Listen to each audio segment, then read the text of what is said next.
Right now, more on the political fallout of the shutdown.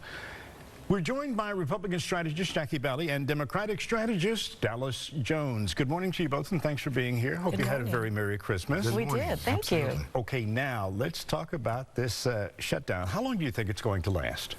Well, I think it can go on for quite a bit. We have to remember that we're approaching the eve of a Democratic Congress, and I think both people or both sides rather, are in a position where they're going to double down on their position. This will be, I think, the first great test of what a split government is going to look like under the Trump administration. Yeah, I agree. I think that based on what we're seeing, both sides are doubling down. You know, back in 2005 or 2006, Schumer and senators back then, Barack Obama and Clinton, voted for this border security bill.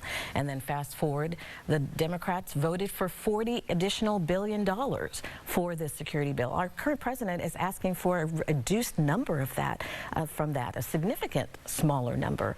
But of course, there is a standstill, and Democrats, because they don't want to see any kind of victory under this Trump administration, are saying no game. Well, I'm sorry, can I respond to that? I thought we were going to keep it friendly this morning, but the reality of it is, you know, I love the way they cloak this in this idea of border security. Everybody wants a safe border. Everybody wants a safer America.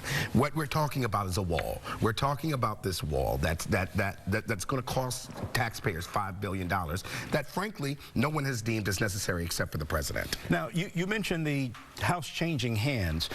Do you think there's going to be a way for the president to get his wall with a change in the party in the House?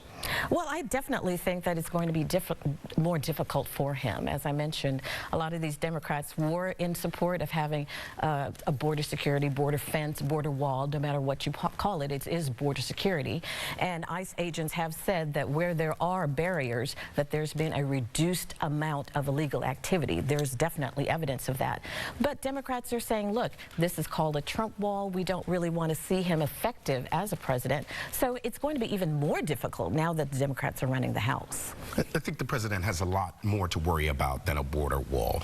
What we see is a flailing economy, which is what the Republicans have touted since this president has been in office, that he's oversaw the greatest economy since the Great Depression. And so what he should be worried about is making sure that Americans' checkbooks, as he claimed to be the champion of, are looking better. What he needs to be worried about are the 400,000 federal employees that didn't receive pay this holiday season because he wants to have a standoff with Democrats. These are the things that the country is watching.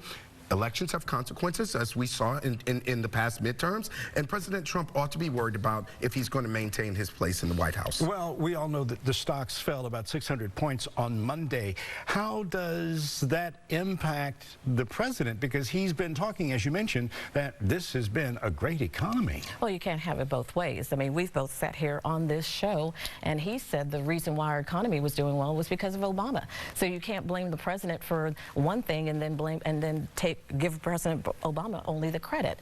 Look, everything is cyclical. We all know that. Our economy is flourishing. Our stock market is down, but it will go right back up. We're looking at what the feds will do with our interest rates. Of course, that will have a huge impact. We've seen a lot of activity going on with Christmas and holiday shopping. And of course, more people are employed than they have been in decades. So our economy is flourishing. The stock market is cyclical, but what goes down will come back up. And I will take the blame and the credit and give it to our current president.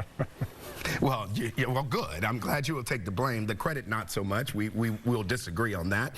But the blame definitely today would definitely be the president's. And I think what has happened is his outrageous comments on Twitter, his comments about his own members of his own administration. These things have made the stock market, which is cyclical, go up and down. And so as a result, markets around the world, people are losing faith, and it's because of the president's actions. And now what he does is he turns around and blames the American people and say they ought to open up their pocketbooks and spend more in the stock market in order for the stocks to go up. Well, I think people want to feel confident that their money is not going to take a plunge as his presidency is doing.